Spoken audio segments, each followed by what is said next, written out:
नीलकंठ महादेव मंदिर में दर्शन करने के बाद मैं अब आगे बढ़ते हुए पहुंच रही हूं और यहाँ सामने भुवनेश्वरी देवी का मंदिर है। भुवनेश्वरी देवी यमकेश्वर क्षेत्र में तो बहुत मानी जाती हैं, कुलदेवी हैं वो यहाँ की। लेकिन दूर दूर से लोग उनके दर्शन करने के लिए यहाँ पहुँचते हैं। यहाँ पर एक छोटा सा विश्राम स्थल आप कह लीजिए मुझे दिखाई दिया और एक दुकान दिखाई दी। और अगर आप यहाँ इस वक्त बोर्ड देखेंगे तो आपको लिखा हुआ दिखाई देगा, श्री गणेशाय नमः, जय श्री गुरु गोरक्षनाथ जी। और क्यों मैं यहाँ पर आई हूँ, क्योंकि ये दुकान शशि पयाल जी की है। पूरन पयाल जी, उनके पति भी यहाँ पर मौजूद हैं। और शशि पयाल जी उत्तर प्रदेश के मुख्यमंत्री योगी आदित्यनाथ जी की दीदी हैं। तो आज हम उनसे मिलने के लिए यहाँ पर आए हैं क्योंकि शपथ ग्रहण होने वाला है और दोबारा इतिहास रचते हुए योगी आदित्यनाथ उत्तर प्रदेश के मुख्यमंत्री फिर बन रहे हैं। और ऐसा बीते 35 वर्षों के इतिहास में हो रहा है कि जब सिटिंग चीफ मिनिस्टर एक बार फिर से शपथ लेने वाले हैं। शपथ को लेकर, शपथ ग्रहण के कार्यक्रम को लेकर, इस उपलब्धि को लेकर एक बहन का दिल क्या सोचता है, आज ये बातचीत हम उनसे करेंगे। नमस्ते दीदी, कैसी हैं आप? ठीक है। सबसे पहले तो आपको बहुत बहुत शुभकामनाएं। धन्यवाद। हो सकता है मुझको आपको शुभकामनाएं देने में थोड़ी देरी हो गई हो क्योंकि 10 मार्च तो बीत गई और 10 मार्च के बाद अब 25 तारीख आने वाली है। ये तो होता ही है, मतलब जब आदमी उस समय नहीं मिलेगा तो कैसे बोलेगा वो। तो चलिए, आप मेरी शुभकामनाएं आज स्वीकार करें। और मैं भी थोड़ी देर पहले देख रही थी कि यहाँ पर जैसे लोग पहुँच रहे थे तो आके शशि दीदी को बधाई दे रहे थे और शुभकामनाएं दे रहे थे। और मुझे लग रहा है कि ये सिलसिला 10 मार्च से ही जारी है लगातार। हाँ, ये तो 10 तारीख से पहले से ही हो रहा है। हाँ। जैसे ही आप दुकान में एंटर करते हैं तो आपको सामने एक तस्वीर दिखाई देती है और आप देख रहे हैं उत्तर प्रदेश के मुख्यमंत्री योगी आदित्यनाथ को इस तस्वीर में बड़ी खूबसूरती से मुस्कुराते हुए। अब देखिए, हम तो दिल्ली से आए हैं, हमारे लिए वो उत्तर प्रदेश के मुख्यमंत्री हैं, लेकिन यहाँ पर एक बहन है और उनके लिए वो उनके भाई हैं। और मैं देख रही हूँ कि जब ये तस्वीर यहाँ पर लगी हुई है तो एक कनेक्शन वाली वो फीलिंग आपको यहाँ पर जो है दिखाई देती है। ग्रामीण ये पूरा इलाका, और वहाँ पर जब आप इस दुकान पर बैठते हैं, क्योंकि अभी मैं यहाँ पर बैठी हुई थी और जब बातचीत हो रही थी तो एक अलग अनुभूति आपको यहाँ पर बैठकर होगी। एक बेफिक्री, एक शांति आप अनुभव करेंगे यहाँ पर। लेकिन चर्चाओं में जब पुराने किस्से खुलते हैं, जब पुराने पन्ने खुलते हैं जीवन के, तो और दिलचस्पी आती है उन बातों को सुनने में। और कैसे योगी आदित्यनाथ का जो ये पूरा सफ़र रहा है, एक एक पन्ना जब वो खुलता है तो बड़ी सारी चीज़ें जो हैं आपके सामने निकल कर आती हैं और संघर्ष की एक कहानी भी आपके सामने आती है। पूरन जी नमस्ते, मेरा नाम मीनाक्षी है, मैं दिल्ली से आई हूँ। स्वागत है आपका टाइम्स नाउ नवभारत पर। धन्यवाद बहुत बहुत आप लोगों का जी। शुभकामनाएं आपको भी। लेकिन मैं ये देख रही हूँ कि शपथ ग्रहण को लेकर उत्तर प्रदेश में, लखनऊ में तो तैयारियां ज़बरदस्त हैं। उत्तराखंड में भी कुछ उसकी रौनक अभी महसूस हो रही है?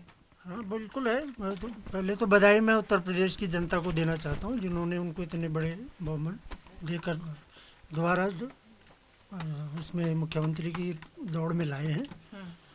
और मैं तो यहाँ पे दुकान में बैठा रहता हूँ तो लगभग जितना यात्री आता है उसमें से 90% यही बोलता है कि भाई योगी जी। तो हमें इतनी दिल से खुशी होती है। हाँ। अब हमें ये भले वो अम्मा नहीं जा पाते या उनसे मुलाकात नहीं हो पाती, पर जो यहाँ बैठ के जो लोग बोलते हैं, जितनी खुशी हमको उनके बोलने से मिलती है वो शायद उनके पास जाने से भी नहीं मिल रही होती। चलिए, आज अब दीदी के साथ कुछ और बातें करेंगे। आप भी आ जाइए ना इधर, पूरन जी आप भी आ जाइए इधर, बातचीत करते हैं। और मैं आज ये बात क्लियर करना चाहती हूँ क्योंकि जब मैंने परिवार से बात की तो मुझे एक नाराज़गी उनके भीतर दिखाई दी कि क्यों ऐसी बातें प्रचारित की गई जो सच नहीं हैं और जो उन्होंने कभी किसी से कही नहीं है। और इनमें से एक वर्जन ये है कि आपने इधर उधर पढ़ा होगा कि शशि दीदी जो है वो फूल भी बेचती हैं और वो जीवन यापन यहाँ पर करती हैं नीलकंठ मंदिर के पास। तो मैं आज इस बात को क्लैरिफाई करना चाहती हूँ कि ऐसा नहीं है। माता भुवनेश्वरी देवी का जो मंदिर है वहाँ पर उनकी दुकान है जहाँ पर चाय नाश्ता से लेकर प्रसाद का सामान जो है वो सब रखा है और जो भी यहाँ पर श्रद्धालु आते हैं वो यहाँ पर पहुँचते हैं। दीदी कितने वर्ष हो गए यहाँ पर दुकान को? 10-12 साल हो गए यहाँ। 10-12 साल हाँ से। जी। और कुठार गांव आपका यहीं बिल्कुल बाजू यहाँ में से ही है? 1 किलोमीटर नीचे है। 1 हाँ किलोमीटर जी, हाँ नीचे जी। है। सुबह आते हैं दुकान खोलने, शाम को चले जाते हैं। तो अभी महाराज जी से बात हुई?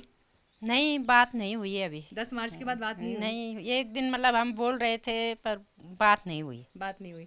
तो शपथ ग्रहण के लिए टीवी पर देखेंगे या लखनऊ जाने का कोई कार्यक्रम हो सकता है? नहीं, मायके में जाएंगे मम्मी के पास। अरे वाह, क्या बात। देखिए, बेटी के लिए तो जो है उसका मायका ही जो है वो सबसे सुंदर और सबसे अच्छी जगह होती है, जहाँ जाकर फिर से पुरानी बातें, पुराने किस्से खुलते हैं। माँ खुश थी? हाँ, माँ खुश है।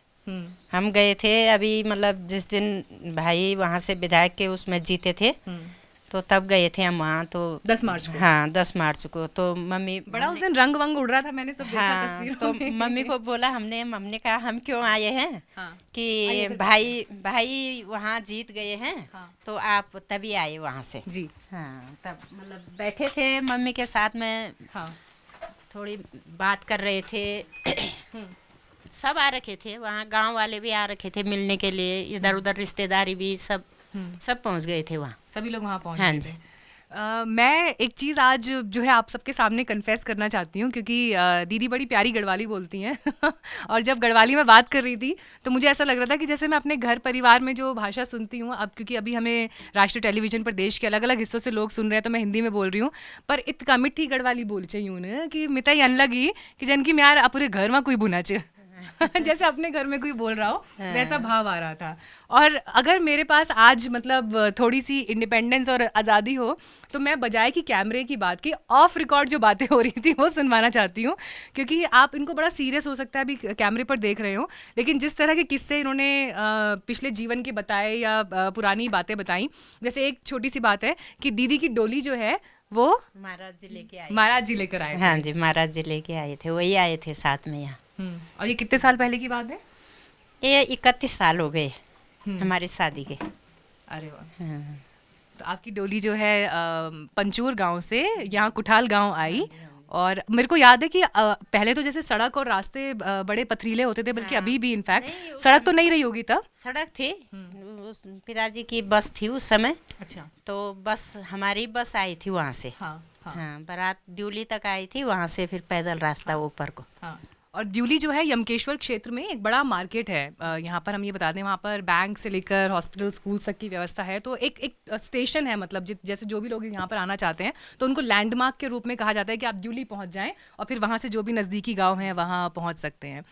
तो दीदी आखिरी बार राखी कब बांधी थी?